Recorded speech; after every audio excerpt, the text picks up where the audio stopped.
Good morning students. मैं आपका host दोस्त दीपक सिंह।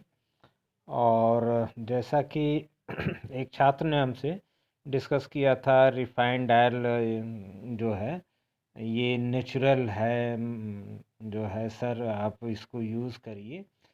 तो रिफाइंड ऑयल के बारे में मैं यहाँ बात करूँगा इस वीडियो में कि रिफाइंड ऑयल तो खैर आप लोग सब लोग यूज़ करते हैं मार्केट में। और नेचुरल में का मतलब मेरे समझ में नहीं आया कि कैसे। लेकिन अगर हमने, चूँकि गाजीपुर में एक खान साहब हैं, उनका 2007 8 9 में करीब में हम लोग साथ थे। और गाजीपुर में करीब उन्होंने 6 करोड़ का एक solvent plant thermal power plant के साथ लगाया है, धान की फैक्ट्री फतुल्लापुर में, सुखबीर एग्रो एनर्जी लिमिटेड में। तो उससे मैं वहाँ पे देखा समझा कि रिफाइंड ऑयल आखिर में ब्रांड से कैसे धान से निकलता है। तो बेसिकली वो धान पे आधारित पूरी फैक्ट्री है। तो धान को आप अंग्रेजी में पैडी भी कहते हैं, और किसान का मेन उत्पाद है ये। और नेचुरल की बात अगर आप करें इसको लेके कि ये नेचुरल है या नहीं है, तो जैसा कि मैंने आपको इसमें बना के भी दिखाया है कि कई कंपनी हैं बेचती हैं अपने अपने नाम से, और उसको नेचुरल और क्या क्या, कोई राइस ब्रान कह देता है, कोई रिफाइंड ऑयल कह देता है। तो कई तरह से कहते हैं। तो सब मतलब एक ही रहता है, वही आपका कि रिफाइन ऑयल और जो है आपका राइस ब्रान ऑयल, तो वही एक ही चीज़ है। तो राइस फैक्ट्रियों में आपने अपने घर के आसपास देखा होगा कि एक ब्रान निकलता है और एक छिलका निकलता है। छिलके से थर्मल एनर्जी होती है जिससे बिजली बना ली जाती है, और जो उसका भूरा भूरा करके निकलता है, तो उस वो ब्रान होता है, बड़ा कीमती होता है। और इसको जो है हम प्रोसेस में जब लाते हैं, तो प्रोसेस में लाके हम सॉल्वेंट प्लांट में लाते हैं। तो सॉल्वेंट प्लांट जब आप बनाएंगे, वही जो मैं खान साहब की बात कर रहा था, मुंबई में अंधेरी में उनकी ऑफिस भी है, तो वो बड़े बड़े प्लांट लगवाते भी हैं।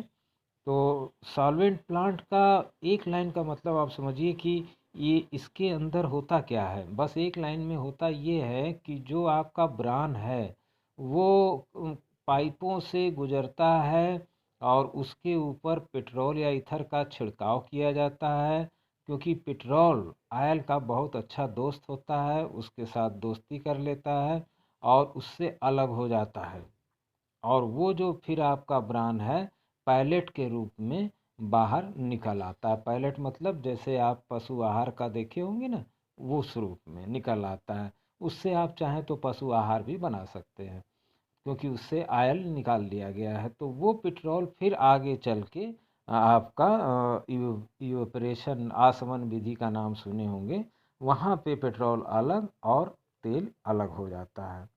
तो यहाँ पर सवाल ये खड़ा होता है कि राइस ब्रान को जो है रासायनिक खाद, एक तो राइस धान आपका आप रासायनिक खाद पे ही उगाए हुए हैं।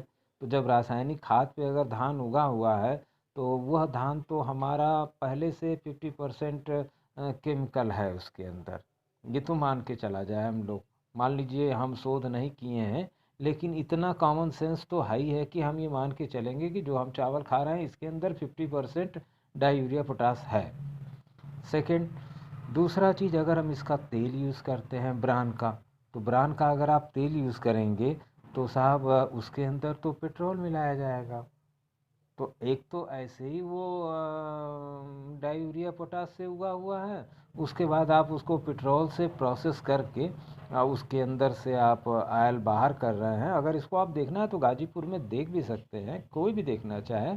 ऐसी कोई, ये उत्तर प्रदेश में पहला है एक इंटीग्रेटेड प्रोजेक्ट जो कि धान के ऊपर है, जिससे चावल और राइस ब्रान ऑयल और पावर प्लांट बिजली बनती है। बहुत अच्छा प्रोजेक्ट है, इसके अंदर आप आके देख सकते हैं। तो यहाँ पर नेचुरल का मतलब मेरी समझ में नहीं आया कि नेचुरल कैसे हो जाता है। क्या नाम बदलने से नेचुरल हो जा रहा है कि राइस ब्रान ऑयल, मतलब आपने रिफाइंड ऑयल का एक एडवांस रूप में रख लिया, जैसे मेडिसिन में लोग कैल्शियम से पहले का एक एडवांस दे देते हैं दवा के रूप में। तो एडवांस के ना रखें, राइस ब्रान ऑयल हो या रिफाइंड ऑयल हो, ये तो आपका सेम है। तो ये नेचुरल कैसे होता है? अगर आपके पास कोई नेचुरल तरीका है तो प्लीज़ मुझे ज़रूर बताएं, क्योंकि खान साहब मेरे अभी भी टच में हैं और उस तरह से नेचुरल निकाल लिया जाए। और सरसों का तेल जो आप लोग यूज़ करते हैं, सरसों का तेल लगभग ठीक है, अगर इसको गोबर पे उगाया जाए तो बहुत ही अच्छा होगा। और अपने लिए तो हर आदमी को उगाना चाहिए, रखना चाहिए। और उसके बाद फिर इसे अगर देखिए यहाँ भी टेक्नोलॉजी है कि अगर आप जब इसको मशीन में देते हैं तो मशीन के अंदर हीट का जनरेशन होता है। तो जब हीट का जनरेशन होता है तो उसमें उस दौरान आपका तेल एकदम गर्म हो जाता है। तो एक बार तेल गर्म हो जाता है तो उसके अंदर के जो अच्छे कुछ बुरे तत्व होते हैं वो ख़त्म भी हो जाते हैं। ये बात आप साइंस के रूप में इसको कॉमन सोच भी सकते हैं। तो खैर कोल्हू तो अब है नहीं, मैं मानता हूँ, लेकिन जो है मशीन से ही कम से कम कुछ तो बचेंगे। अगर गोबर पे उगाए रहेंगे तो सरसों का तेल, और सरसों जो है आपका नेचुरल बाज़ार में मिल भी जाती है, मशीन से ही पेरवा लीजिए तो वो भी रखें।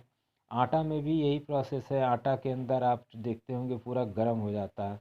तो जब कोई भी चीज़ हीट कर दी जाएगी और फिर ठंडी की जाएगी तो बट नेचुरल है कि उसके अंदर के कुछ तत्व तो गड़बड़ सड़बड़ हो जाएंगे, ये साइंस कहती है।